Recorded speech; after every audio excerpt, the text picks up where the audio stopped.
Are you done yet? Nope. The episode's just starting. My word. It's gonna be one of those kind of episodes. Well, that's too damn bad. Now you keep digging.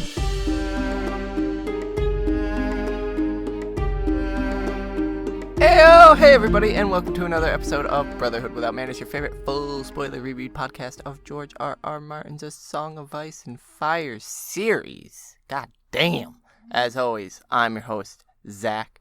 Sitting her next to me, my brother Nate. You're losing it. You're losing it. I'm not losing anything. You're losing it. You're tripping it out. Your phone's vibrating. It's throwing me off. My phone. It's going crazy. If you've been with us before, thank you for coming back. If you have never been here before, we are full spoiler. We talk about the series as a whole, so we talk about the end, which means we will ruin it. If you have not read it, leave, come back, unless you don't give a shit. This is the end. That all you're doing? Yep. Not going to continue? Okay, cool. So last episode we read Catelyn 7, Dun, dun, dun. and it was Catelyn's final chapter in Clash of Kings. Yeah, her and Brienne were having a sad dinner, and it was awkward. And then she said, Brienne, fucking join me at midnight. Kat had gotten word of Bran and Rickon, in quotes, death, and was quite distraught over that. And at midnight went to see Sir Jaime Lannister and had one of the best conversations of the book. Yeah, I got him a little swifty there. Hell yeah. He got a little drunk, and they just started talking. And we get a little bit, if you're familiar with the show, you get some of his hot tub scene with Brienne, but that conversation happens here. And while it was an unbelievable scene in the show, I feel like it has a little more meaning going to Catelyn. Yeah. Who is just, as Lady Stoneheart, it's very vengeance-driven, and so this honor talk, with Jaime Lannister, the one who lacks all honor, supposedly, at this point in the story, is talking to her, who's going to lose all her sense for honor, because she kind of just goes into, no, fuck you, revenge. Yeah, and it's interesting, just in canon, where they end up, where Jaime Lannister is currently heading to Lady Stoneheart, and so their first meeting here, and it's setting up Jaime's point of views, which we'll be getting in Storm. But this episode, we are reading Theon 5, Theon's second to last chapter in this book, and last we read Theon, he was led on a wild hunt, a wild wolf chase, as you put it. Yeah, he was trying to find Bran and Rickon, who had escaped with Osha, Hodor, Jojen, Mira, and the wolves. They just diddy-bopped back into the crypt and had the wolves keep leading the foolish hunting party on, and it worked successfully, and Theon was getting frustrated and worried about how foolish he was going to look, losing one, a cripple, and two, a babe. Yeah, and so Ramsay Reek Snow suggests that there were a couple of Miller boys up in the, Acorn Hill, and that perhaps they would be suitable to fit the clothing he just so happens to be carrying around all day. And that's where they make their way. And that's where that's what led into Kat getting the news. So at this point, we know that Theon has returned and broadcast that Rickon and Bran are dead. Yeah. And so that's reached Catelyn down. As well as Tyrion. Tyrion. And Cersei, because they got the message before that. And so, as we opened with Theon 5, Theon is having one hell of a nightmare. Yeah, he is. He is running through a dead wood from great wolves the size of horses with the heads of small children. And he's begging mercy like a little pissant as he's running. And the trees all had faces, and they were all laughing at him. And so, one, full spoiler reread, we know that these are the Miller's boys, but it's supposed to be implied that it's Bran and Rickon, and I just like the vague language that it's the children's faces, so he's seeing the Miller's boys here. Yeah, I wanted to mention that I do not think that these are any kind of prophetic or... All of them? Or just this one? I don't think any of them at the moment, because I think it's all just nightmares. It's fucked up shit that he's... You don't think it's Winterfell saying, get the fuck out? Because that's the thing with, like, we even mentioned it before. Was he having bad dreams or weird feelings because it was his guilt overtaking the castle? Right. So it could be that, where he just killed two innocent boys. Because as much as I want to believe that there's some kind of Winterfell entity that's actually directing this negative energy towards him, I feel like it's more of just the people in there and the aura that the castle's giving off for somebody who is a stranger. I don't think there's an actual magical property that's giving this get the fuck out, you're not a Stark feeling. Yeah. But, I'm happy to be proven wrong. Well, I don't have any valid proof. So Theon wakes up flailing and screaming, and Wex naked runs out of the room.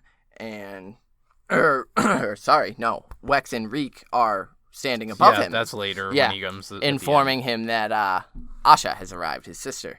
And he's like, oh, fucking finally. I thought the bitch was just going to leave me here to fucking deal with my shit. Yeah, so he sends Wex to go and get some water so that he can wake up, bathe, clean himself, because he looks like a fucking mess after the nightmares that he was having. Yeah.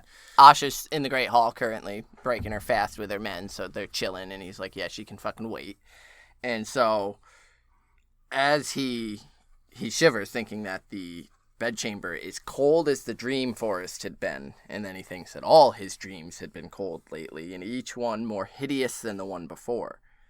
Last night, he dreamed he was back at the mill, dressing the dead, their limbs stiff. This was never what I wanted, he told the corpse. They gave me no choice, but the corpses gave no answer. So that's absolutely his guilt. Just that they grew heavier and colder. Mm-hmm. And his fingers were fumbling. Exactly. It was a hard task. And again, Martin does this great wordplay here by saying dressing the dead, which is absolutely a term for, preparing a body, whether it's for tarring and hanging over the fucking capital or, putting them in actual clothing. So the night before that, it was the miller's wife. He had forgotten her name, but remembered her body and fucking her. So he raped the miller's wife? So or did he have sex with her before? But back when they were before that stuff, I'm pretty sure he had mentioned in a chapter or two ago that he had gone up there and had fucked her before. In the dream, though, she had teeth above and below, and she tore at his throat as she gnawed off his manhood.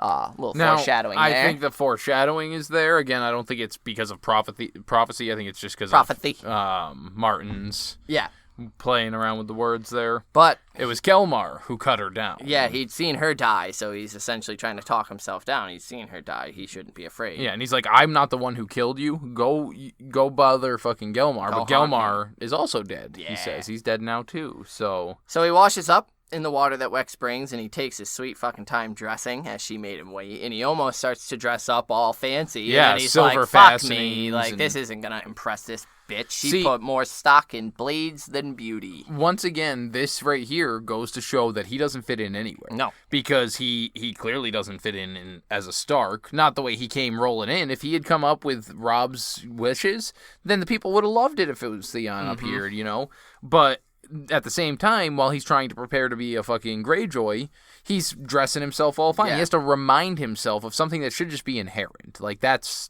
part of the Greyjoy So life. He dresses more plainly, attaching sword and dirk at his belt. But lastly, he donned his crown.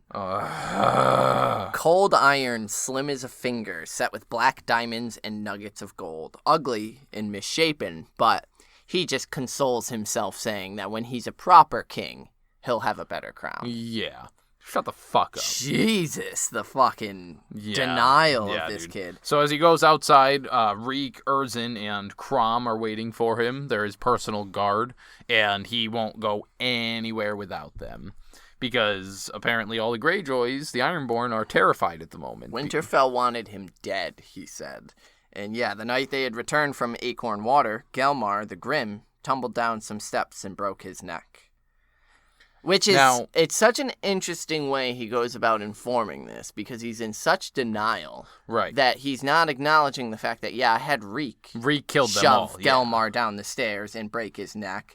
Then, the next day, Agar turned up, his throat slit ear to ear, again, Reek. Yeah, and becoming super paranoid, one of them, Gynir Rednose, adopted a dog, the noisiest dog he possibly could, to warn him of any comers that were trying to attack. Hoodoo voodoo dog magic. And instead, he ends up alerting the castle. They wake to his dead body down a well. Down the well, yeah. Lassie, where's Timmy's down the well?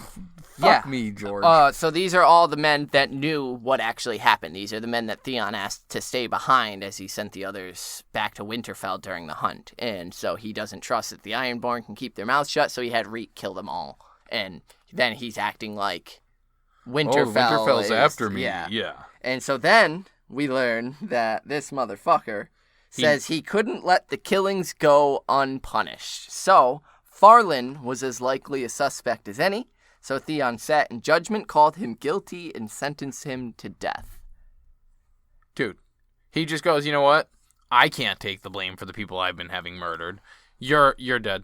You're dead, Farlan. However, even that went sour, as Farlan announced that Lord Eddard Stark always did his own killings. And so Theon had no choice but to take up the axe himself or look a fool. Yo, and he fucks it all up. And yeah, the first blow twisted in his hands and landed between Farlan's shoulders, and then it took 3 more cuts to sever the neck and muscle.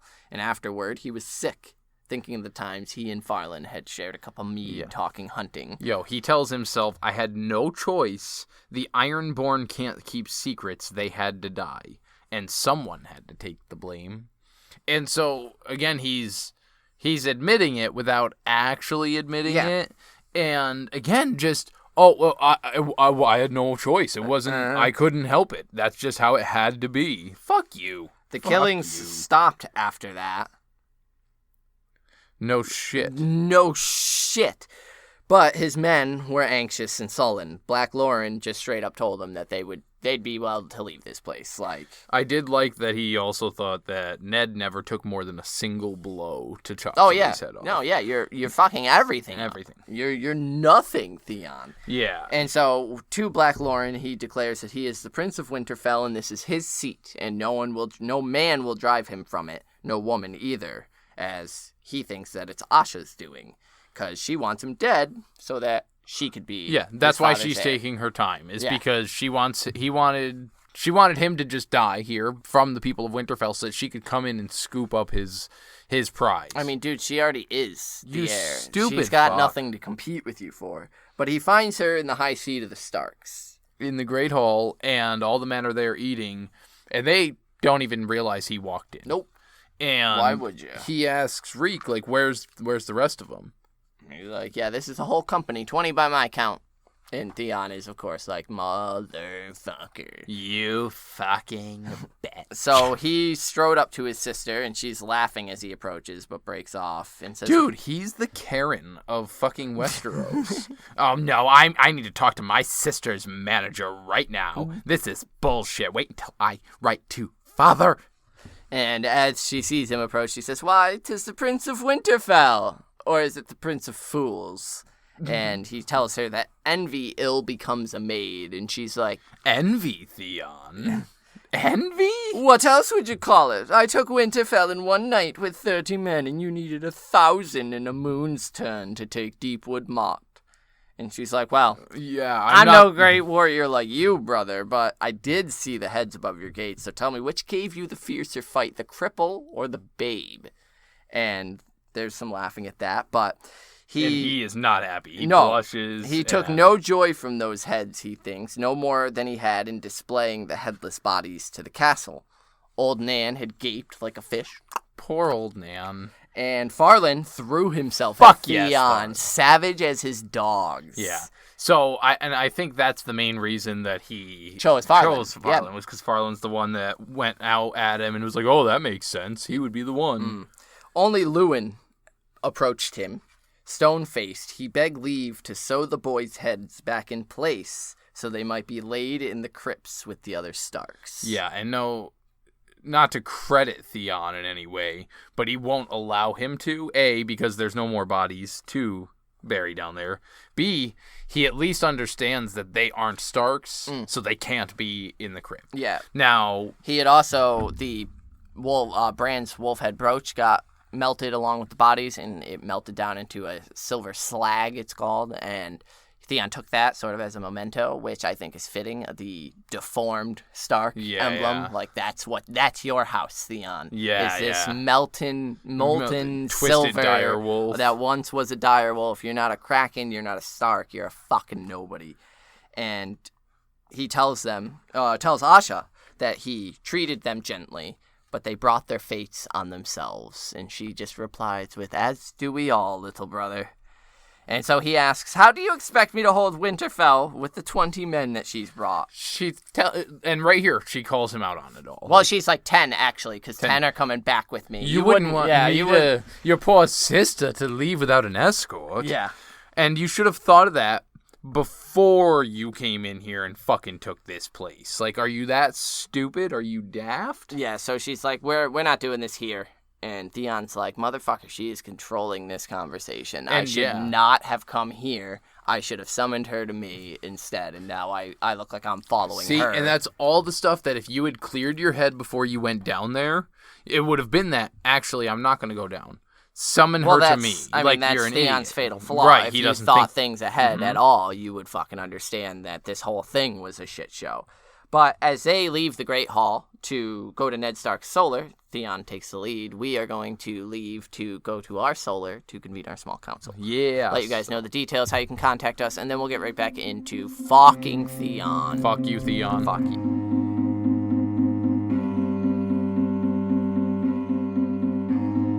What up? Welcome to the Small Council, your one-stop shop for all things Brotherhood Without Manners. $1.99 a minute. Really? No. That'd be crazy, I know, yo. right? I don't think anybody would pay.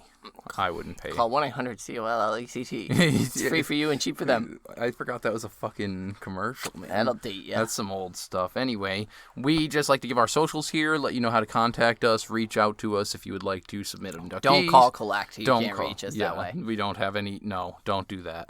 And instead, you should send an email to our email, withoutmannersbrotherhood@gmail.com. Or if you prefer, we're on the socials. We have Instagram. Zach usually handles that with puppy pictures and stuff. So that's @mannerswithout, which is the same as my Twitter. Oh, shit. That's pretty active stuff there, too. Yeah. You're also on Twitter @carstark92. Or 92 if you want to be fucking correct. Sure. We have Facebook, facebook.com/Brotherhood Podcast. We have a private Facebook group you can get access to by offering us just a little bit of your money. Helps us maintain what we do here, upgrade, supply you with better sounding stuff, usually. Yeah. And that is patreon.com/withoutmanners. Flip to the book. So yeah, check that out. We like to put up nice bonus episodes, all sorts of cool shit for you there. Give us rate reviews. Yeah. We'd appreciate that kind of stuff. We like the rates and reviews. We need the rates and reviews. We subsist on them. Sure. We like that. And if you would like to save a little money, get a trial on Stitcher where you can find us. There's a premium free month trial using code Brotherhood.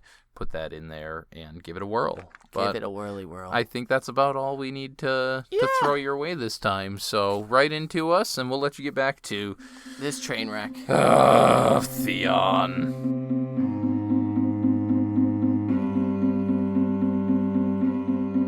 We're back, but do we have to be? Because fuck Theon. They enter Ned Stark's solar, and Theon... Dagmar, he lost Torrhen Square. And she's like, what the fuck did you expect? You send an Ironborn who is, and I'm jumping ahead a little bit, but longships are our strength. You send Dagmar Cleftjaw, who is a great military commander on longships, to a castle far from the sea, and Sir Roderick knows the land. This knightly Sir Roderick, she calls him, knows Born the and land raised, way better yeah. than he ever did. What the fuck did you actually expect? Many Northmen were mounted, and the Iron Men are good fighters, but they stand no chance against mounted disciplined units. She tells him Dagmar is alive, thankfully for you, and is currently leading survivors back to Deepwood Mott and to the Stony Shore, rather. And he's like, "Fuck." She knows She's more clued than I in do. than I am. Yeah. She's aware of what's happening, and I don't have any clue. He tells her that Tallheart. Jesus. No, yeah, he says that their victory there has roused the North. Yeah. And so Sir Tallheart is getting his troops to Sir Roderick. send some to Sir Roderick. It's rumored that Manderley has sent barges full of knights and siege engines up. Very north. Manderley-esque, wouldn't be surprising. The Umbers are gathering as well. And you send me 10 men? She's like, I could have just brought you none of them. Father commanded me to take Deepwood Mott. He did not command me to rescue my little brother. And he, again, shits on Deepwood. Deepwood Mott's not even, it's just a shit little place. Winterfell's the prize. Now I need to keep it. How am I supposed to do that if I don't have the men?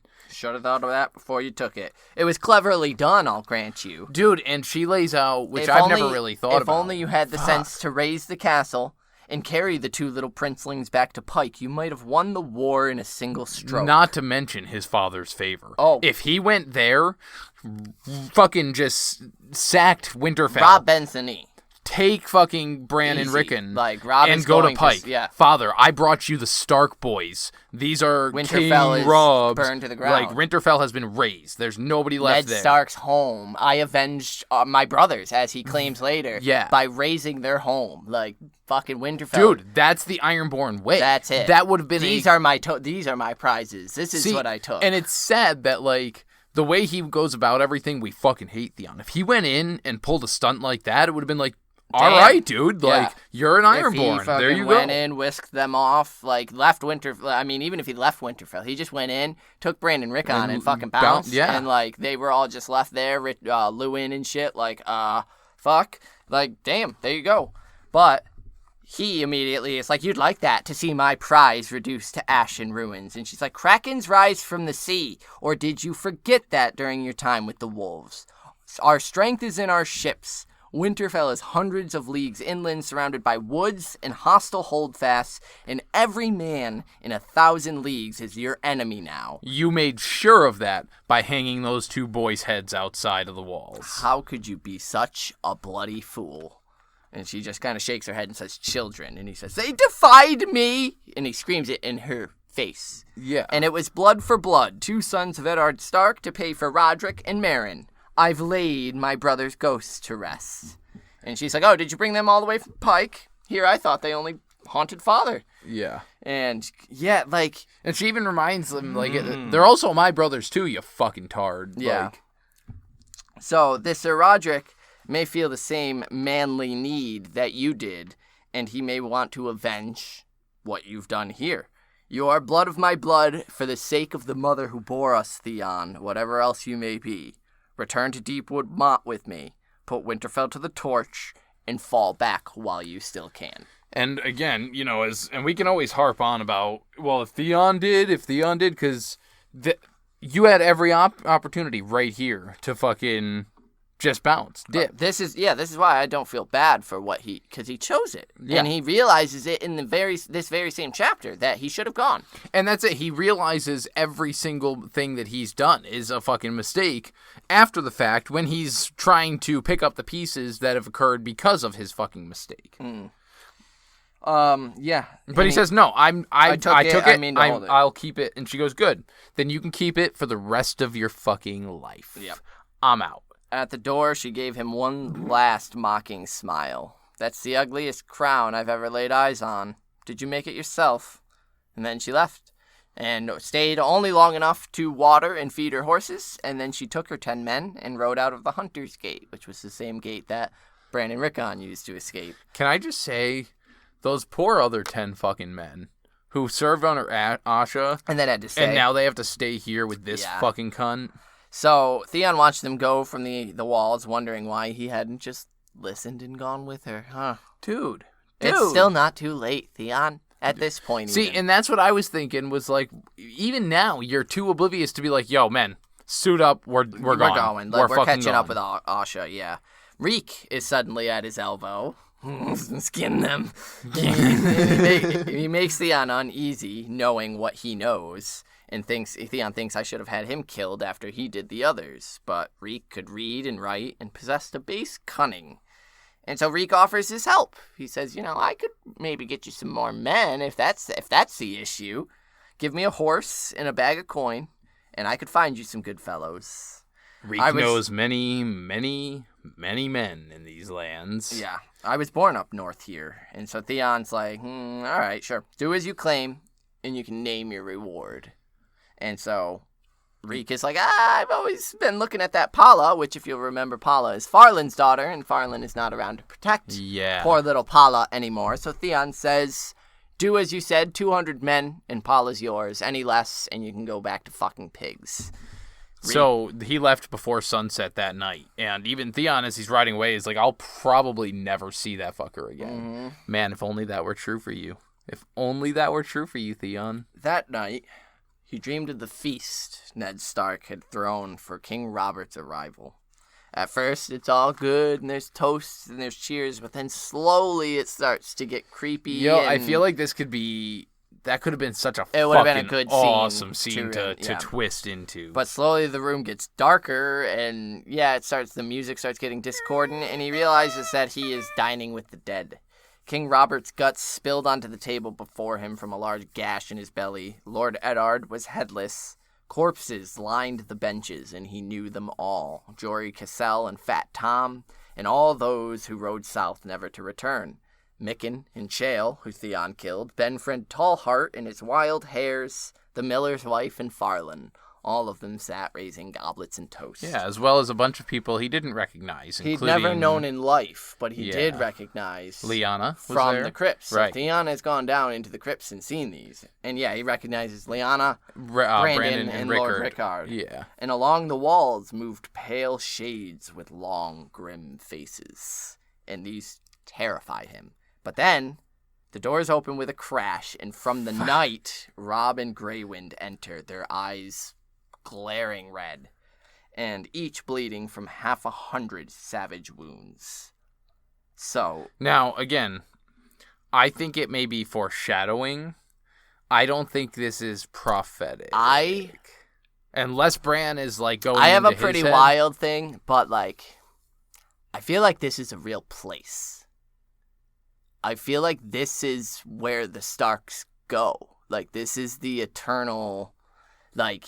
It just feels so, I don't know, everyone is there the way they died. Like, Chael is dripping water, Micken is dripping blood. Like, it's just, it felt so very odd. And then to have Robb come in from the night, almost like he's arriving after he had especially died. with like Theon, what Theon has done, leading to certain things that are happening. He's betrayed Robb, so Robb, we know, is going to get fucking stabbed a whole lot. Mm-hmm. And so I think it is a little foreshadowing of Robb's joining that feast. Yeah. And I think the pale shades he sees are the old kings of Winterfell, the scary, long dead. Because Lord Rickard, Lyanna, and Brandon were odd to me. And so, like, this seems to be the current story's generation of Starks, almost sitting like their at the feasting table. hall. Yeah. And then the ones that were just before that are standing. So I feel behind. like this is where Theon is now unwelcome as fuck. Mm-hmm. Like, this is where it's now Winterfell coming in and saying... And what an imposing way for fucking Robb and Greywind to make that entrance of just like, at boom! Robert Baratheon's feast. Yeah. Like, they come in and make the scene where they are the ones everyone is like, oh, to. And so he awakes fucking screaming and thrashing. And this is where Wex takes off out of the room naked just because he got so scared. Yeah, he orders Lewin brought, but by the time Lewin arrives, he had calmed himself down, and he's like, all right, fuck you, like, get out. Yeah, Lewin left him a sleeping draught, but he pours it out because he thinks it's probably poison. He's just another man, and he probably wants me to sleep and never wake. Just like Asha. Because again, he's still, even though she was like, all right, see ya, he's still convinced that she wants his fucking castle. So he sends for Kira, rapes her violently, yeah, and then kicks her out. It's fucking disgusting. Like, bruises all over her neck and bite breasts. Marks and just fucking... Come the dawn, he dressed and walked the outer walls as the sun rose, and he sees over some of the castle walls the red weirwood leaves, and he thinks, Stark's tree, Stark's wood, Stark's castle, Stark's sword, Stark's gods. This is not my place. I should have gone with Asha. And he stops at the heads. Yeah, looks up at the Miller's boys' heads, or Bran and Rickon's This heads. is where the reveal is. The Miller's boys were of age of Bran and Rickon. And here we get Jojen's vision. Yeah. Reek had flayed the skin from their faces and dipped the heads in tar. People were such fools. If we had told them they were ram's heads, they would have seen horns. Yep. And that's where the chapter ends. But that, I believe, is Jojen's vision right there. That's absolutely what it is. The cutting off of the Miller's boys' faces. He saw not... Bran and Rickon getting flayed, their faces being skinned. Yeah. And they had, before he did that, he dressed their bodies in their clothing. Right. So he saw two boys of likeness to Bran and Rickon being flayed and tarred. And Reek looming over them with the knife. Yeah. And so that's what that vision was there. And yeah, we get the reveal that Theon doesn't know where the fuck they are. He killed the Miller's boys, and he's dealing with that. Yeah, and we won't, if we weren't full spoiler, we wouldn't find out that reveal until the very last chapter of this book is the Bran chapter, which I thought was very clever. Well, I mean, we get that Bran and Rickon are out there. Well, no, I mean, you even here, like, while it's obvious what's happening, there's still that minor. He didn't flat out say Bran and Rickon are alive. Yeah. It's obviously implied beyond heavily, but not outright stated. And so then you don't find out what actually happened to them, how they survived or what happened until that very last chapter. Mm-hmm. And I just thought that was neat of Martin to keep it ambiguous enough where, like, what did actually go on there? Yeah. Oh, and then it's the end. Fine, so, join us next book. My next question. Reek is going to the Dreadfort to get men to come back. Yeah. Fucking take Theon and kill all the Ironborn. Oh, absolutely. He's going to get them, and then he's going to meet up with Roderick and raze them the castle. And stuff, right?